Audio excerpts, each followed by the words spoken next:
Greetings from Tokyo, my dear friends. This is Daisuke, and how are you doing today? I wanted to just touch base with you because it is a very exciting time for those of us who are in the Criterion Collection fan community. And I think those of you who are in that community, you know what I'm referring to, but let me get to that in one moment. Before I move on, I just want to say that I am still continuing with my 1960s, 1970s Japanese independent film, countercultural film kick, as it were. And as part of that, I'm basically trying to update my collection in that department. I have a lot of VHS tapes that, for the most part, have been of films that have later been released on really good DVDs and Blu-rays, and so I'm trying to upgrade those. There are some that haven't been released on DVD or Blu-ray yet, so I'm not going to get rid of those VHS tapes, but it's a very interesting time, and I'm revisiting the films. It's an opportunity for me to revisit the films, and it's a very exciting time for me. So, for example, one of the films that I really think is just I'm just so in awe of this film. It's a film called A Pool Without Water. A Pool Without Water. So this is a film directed by Koji Wakamatsu. Again, Koji Wakamatsu. So I'm not sure if I've mentioned Koji Wakamatsu on this channel before, but he was a very cutting-edge filmmaker in a lot of ways. He was he mixed a lot of genres. He dabbled in the so-called softcore or pink film genre for a bit. But that wasn't the only aspect of his career. On the contrary, his career is very vast, quite prolific, and very interesting indeed. I think perhaps the films that have gained the most critical acclaim or notoriety, depending on your point of view, probably are the films whose English titles are respectively Go Go Second Time Virgin and The Ecstasy of the Angels, both of which I have actually, and those are just fantastic works. And perhaps I've spoken about Wakamatsu before, because I think that he uses the aspect of politics in film in a way that's very explosive and dynamic. And his use of sex is also incredibly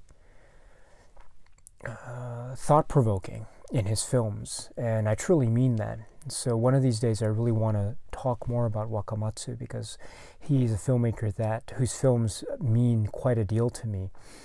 And one of his films here is A Pool Without Water, with the very exciting, great star Yuya Uchida.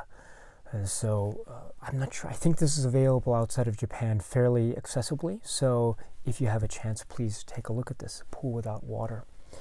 And another film that I was so enamored by, and I'm glad I got this on Blu-ray, it's a rather recent release, is this film, which topped the Kinema Junpo Top 10 Critics list for the year 1978.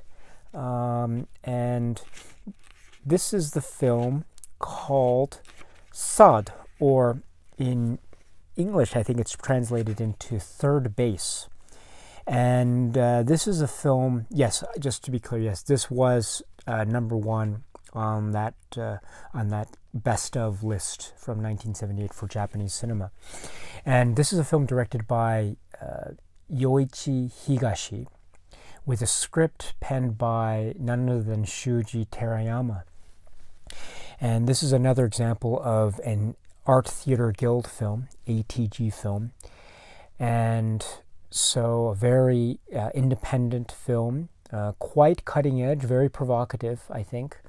There is a lot of drama going on here, and it stars the actor called Toshiyuki Nagashima.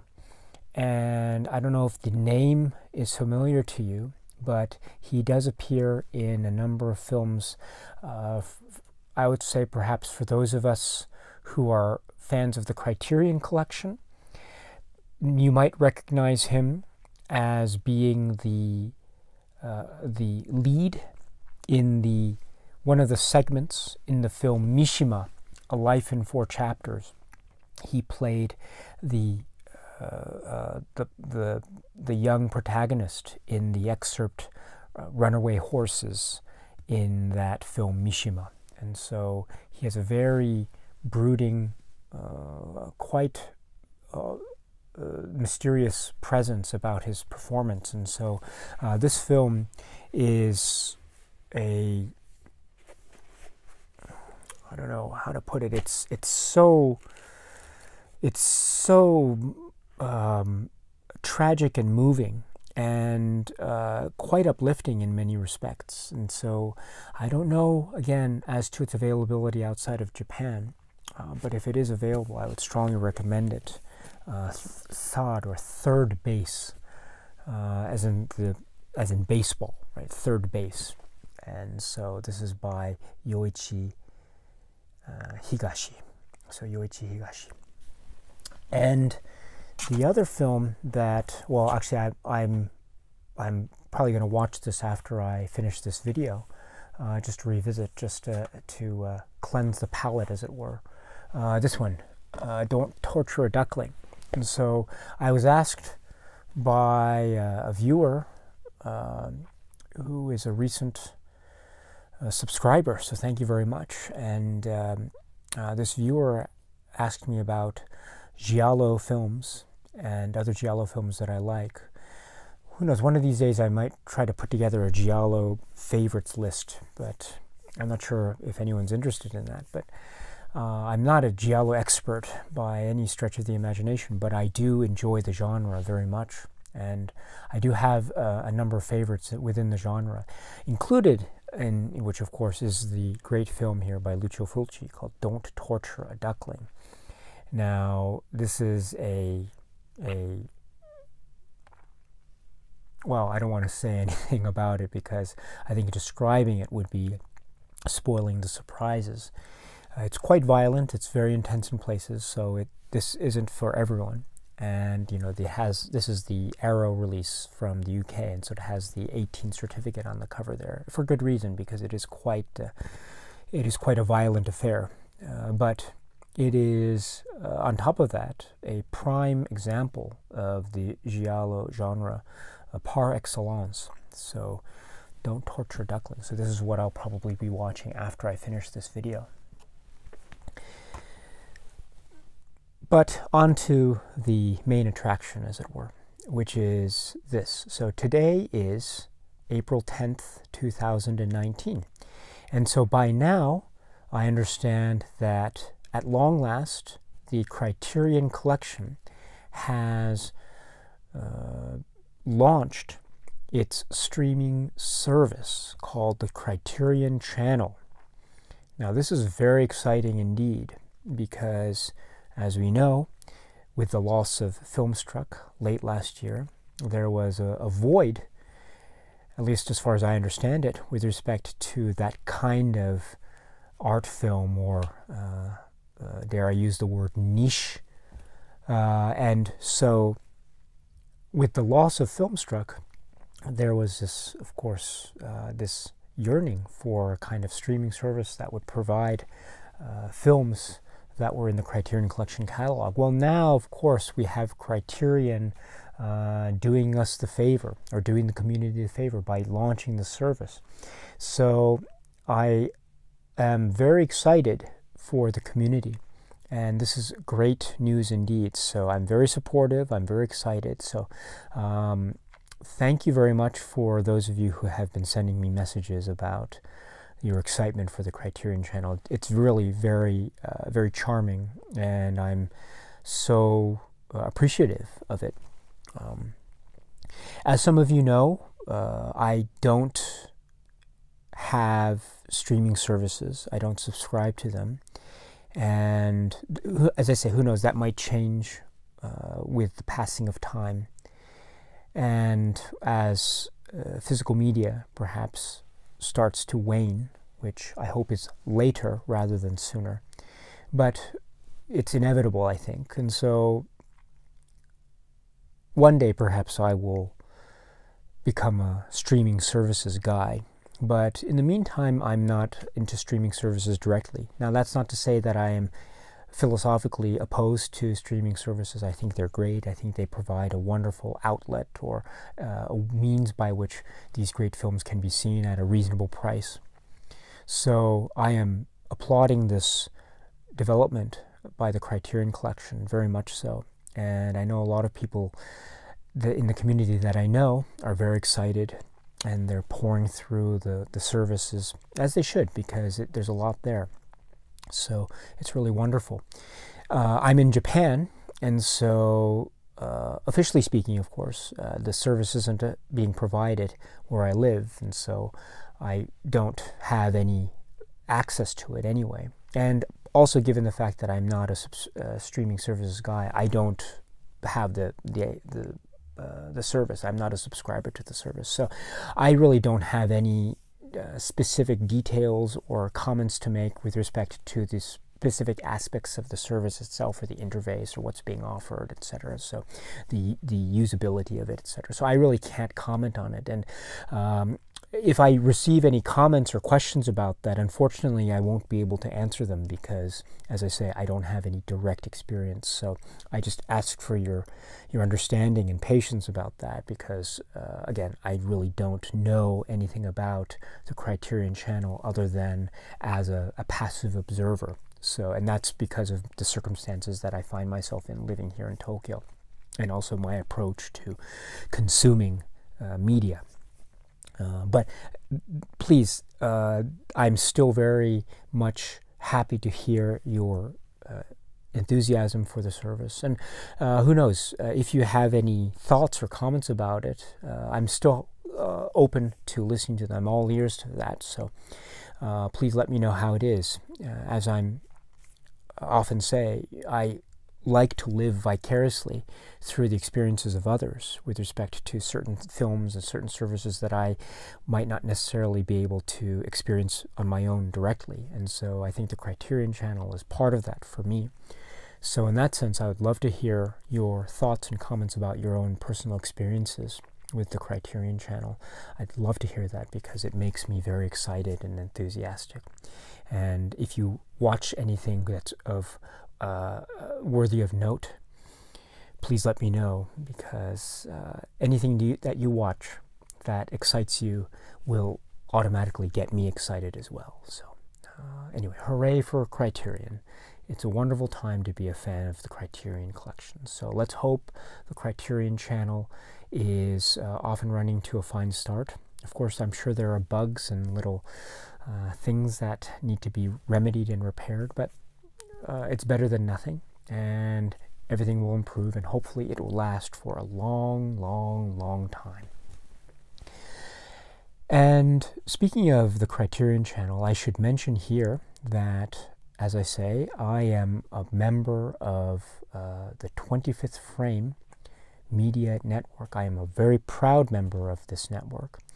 And one of the shows on the network, which is called Criterion Now, I think has just released an episode, I hope I'm right, about the reactions to the Criterion Channel. And so the team up there at Criterion Now have posted a podcast episode on their reactions to the channel. And so it's worth a listen, and they are really experienced in it, and much more experienced than I.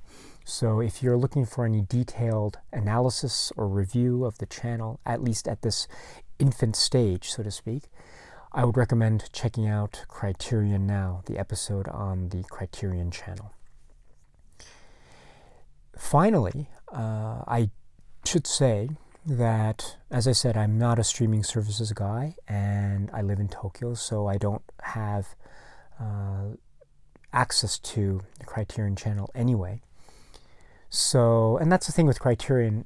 I know, maybe, I don't know if any of you know, but for instance, I can't order directly through the Criterion Collection website store because, at least as far as I know, as of now, they don't deliver to Japan directly. So as much as I love Criterion, I'm very limited in how I'm able to enjoy Criterion. And so that's just an aspect of my living outside of North America, I suppose. But I still love Criterion, don't get me wrong. But I wish some aspects of Criterion would change, but maybe I'll leave that for another video.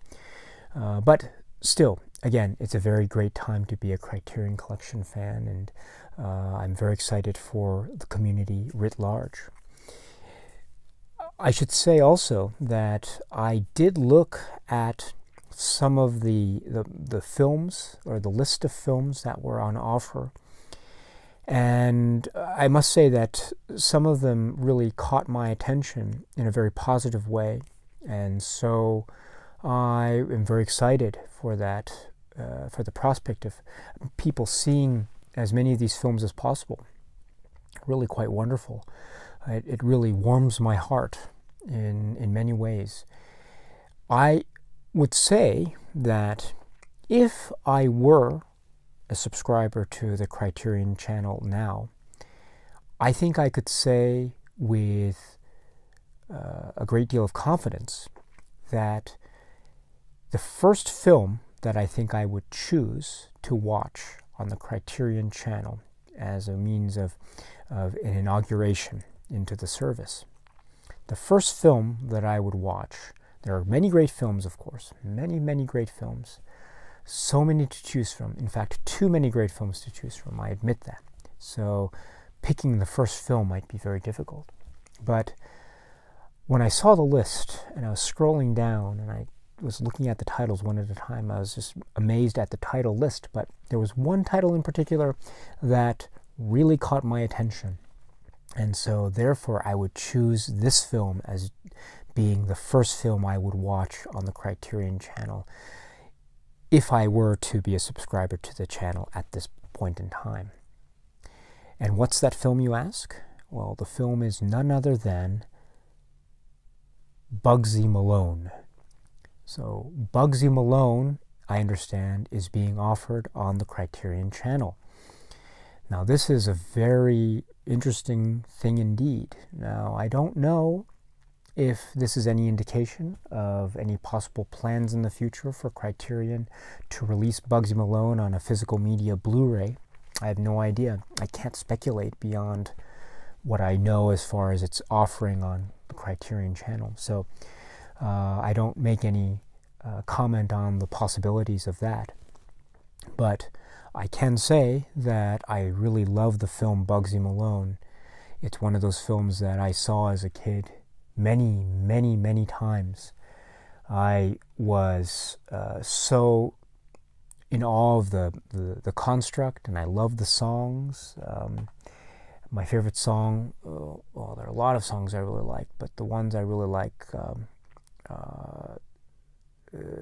Fat Sam's Grand Slam, of course. My Name is Tallulah, and I think one of my all-time favorite songs from movie musical is Ordinary Fool. You know that song, Ordinary Fool? What a lovely song that is.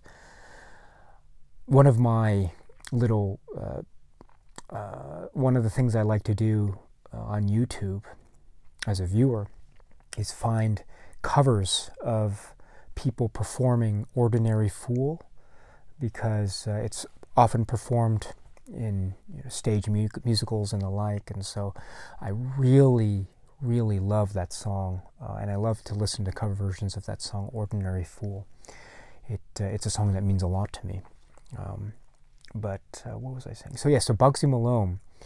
Yeah, so I was very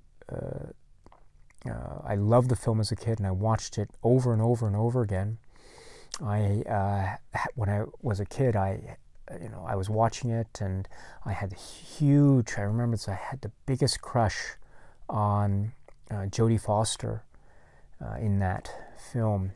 I was, gosh, I think she's a little bit older than I. Yes, she's older than I am. So, but when I first saw the film, when I was living in England, I think we had a VHS tape of it, and so I would have been maybe probably 7 or 8 or 9, somewhere around that age, when I first saw Bugsy Malone, and I was just, what's the word, smitten with Jodie Foster. And she's so cute in the film, and what a great character, Tallulah. Right, my name is Tallulah. My first rule of thumb: I don't say where I'm going, where I'm coming from. So, gosh, Bugsy Malone. So that would be the first film that I think I would watch on the Criterion channel. And yeah, you know what? It's very funny too, because I was just thinking the other day. I don't have Bugsy Malone on Blu-ray. And so I'd love to get Bugsy Malone on Blu-ray. So I was just thinking the other day, I should order Bugsy Malone on Blu-ray. But if the Criterion channel is any indication, and again, I don't want to speculate any further than this, but if the Criterion channel were to be any indication, then could it be that Bugsy Malone could be released on a Criterion Collection Blu-ray? I don't know. Fingers crossed. I'd love for that to happen. If that were the case, I think I would push the pre-order button on day one, right? Just a marvelous prospect, and one that it would be a dream come true to have Bugsy Malone in the Criterion Collection. My goodness, that would really be a dream come true. So, right, it would just fill me with love. And as the saying goes, or as the song goes in Bugsy Malone, right? You give a little love, and it all comes back to you. And you're going to be remembered for the things that you say and do. So, anyway, my friends, sorry for that. But I just wanted to express to you and the community my happiness for this moment. And please share with me and share with all of us your enthusiasm and your stories about your experiences with the Criterion channel. I'd love to hear them. And again, I can't necessarily answer any specific questions about how this works or how that works, because I don't have any experience with it. So I apologize for my inability to answer any of those questions. But if you have any questions, again, I recommend going to Criterion Now and at the 25th Frame Media and listening to that podcast episode. Because those guys really know what they're talking about when it comes to the Criterion channel. Okay, my friends, so that's it. So thank you very much for your time as always. I hope that you are all doing well. I am, and so now that I'm finishing up this video, I will turn it off and go and watch Don't Torture a Duckling. So in the meantime, my friends, please be happy and healthy and well. And please, please, please keep on watching a lot of great movies, including those on the Criterion channel. Until we meet again, my friends, cheers.